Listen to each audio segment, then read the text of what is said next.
What's up with the Ripple and XRP community as a whole? Hello, everyone. Monday, December 12 is the date. We're getting closer and closer to the end of the year. We're getting closer and closer to Christmas, which isn't too far away. I still have to figure out what I'm going to do for Christmas for the rest of the year. There are only 13 days left, but listen, we took a break yesterday. It was a much-needed break. I spent the whole day on the road and celebrated my birthday at Topgolf. After that, we went to a place with barbecue. Went to a barbecue and watched some football games. When I got home, I was just worn out. I was probably in bed. By 8 o'clock, they were in bed. I woke up early, but what do you know? I feel good. I'm ready to go. I required it. I've been sick with a flu-like cold. It sounds like things are finally starting to get better, but I think I've seen the last of it. Time will tell, but in this video, we're going to talk about some important things. We know that the evidence came out in the Ripple lawsuit, but it's interesting that he is hearing rumors about this.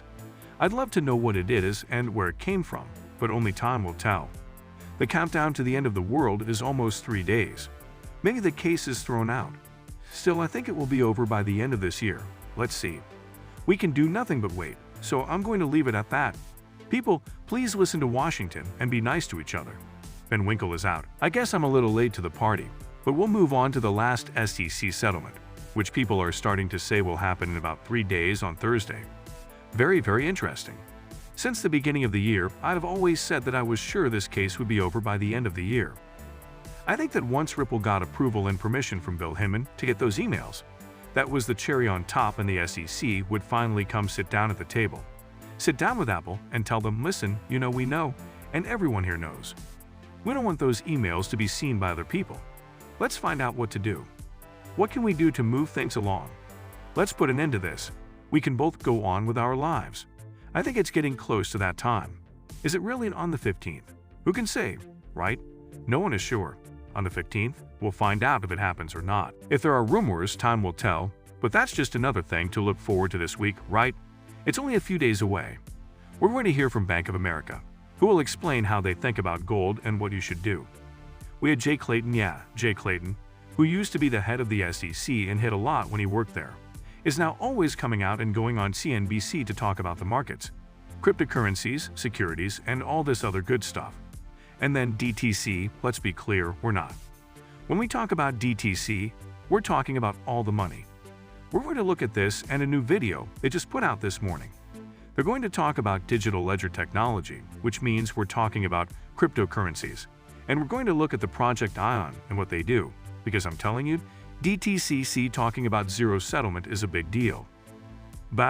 Let's go to Live Coin Watch. What do we say in Bitcoin? $17,000 right now. It fell 1.12%. Theory went up $1,255 in the last 24 hours, but it went down 1.44%. In the last 24 hours, both USDT and UST have seen other Adela pegs, while XRP has dropped a huge 3.6%. At 37 cents, the total value of all cryptocurrencies on the market is $854,332,143. Now that I've said that Bitcoin is worth around $854 billion with just $30,012,554, the range keeps going up. Is it 38.29%? Where do we want to go? People, I don't know. Nobody knows. But what do I know for sure? What do I know for sure? It's quite simple. Bitcoins have gone from $10,000 to $14,000. So XRP needs to hold 33 unless we're going to see it in the 20s, in which case I'm buying as much XRP as I can get my hands on right now. I'm at 10, but this is what happened this morning. Can't Wait says, would it be a Monday if Jay Clayton didn't talk his usual BS on Squawk Box on CNBC? I don't know why he isn't in jail. I don't know why he's still walking around like Bill Hinman did. It doesn't make sense. It does not make sense.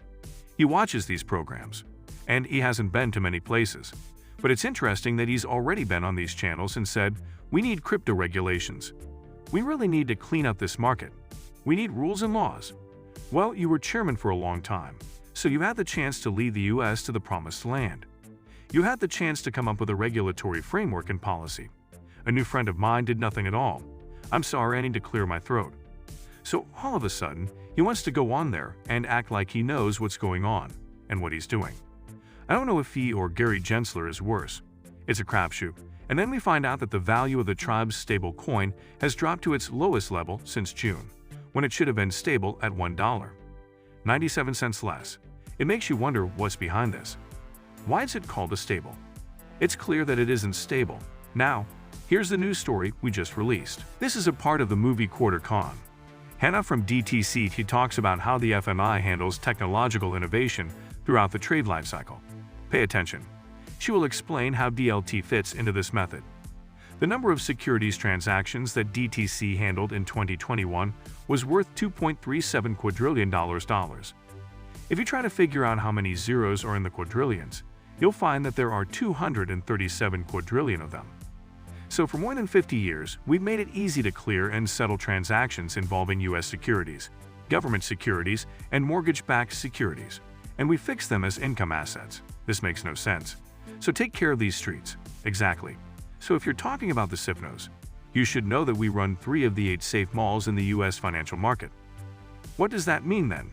When you say, we all play 3 of the safest games, you should know that if one of our clearing agencies or subsidiaries fails, it could cause a systemic risk in the U.S. financial system, which would then affect the global financial market. So that's why all the regulators, including the SEC, always keep a close eye on us and make sure we follow strict security and rules.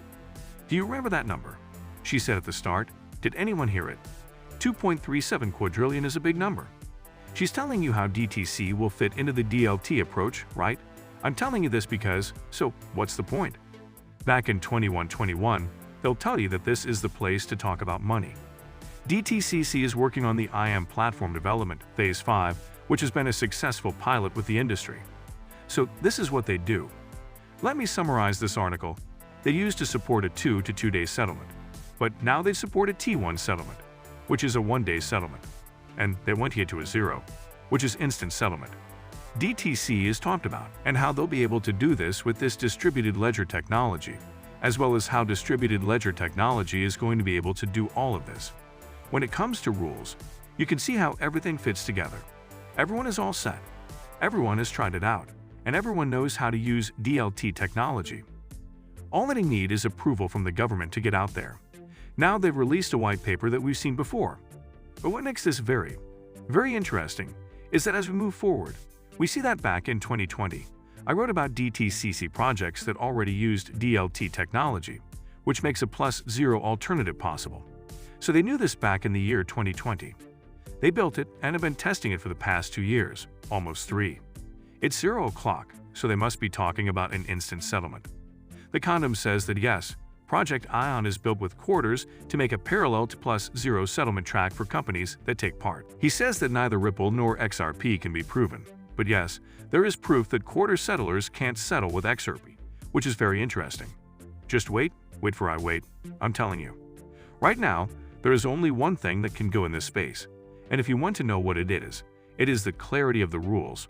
You know the SEC lawsuit is going to bring regulatory clarity. Let's talk about the lawsuit against Ripple. You know, everything that was going on yesterday. So if you keep going around there, how will you know? The SEC might be over in 3 days on Thursday. What does Charles Hoskins know?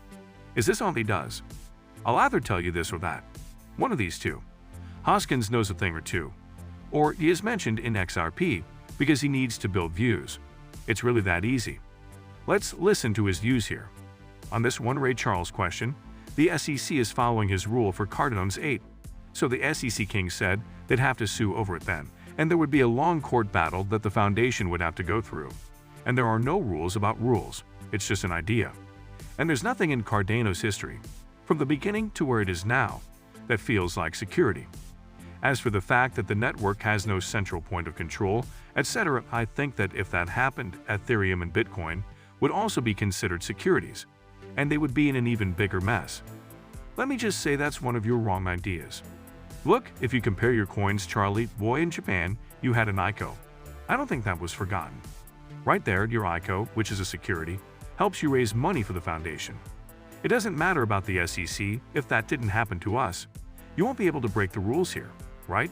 He thinks that because he went to Japan and had an ICO to raise money, the ICO was going to come to the US and make everything go away. Everything is clear as day. It doesn't work like that.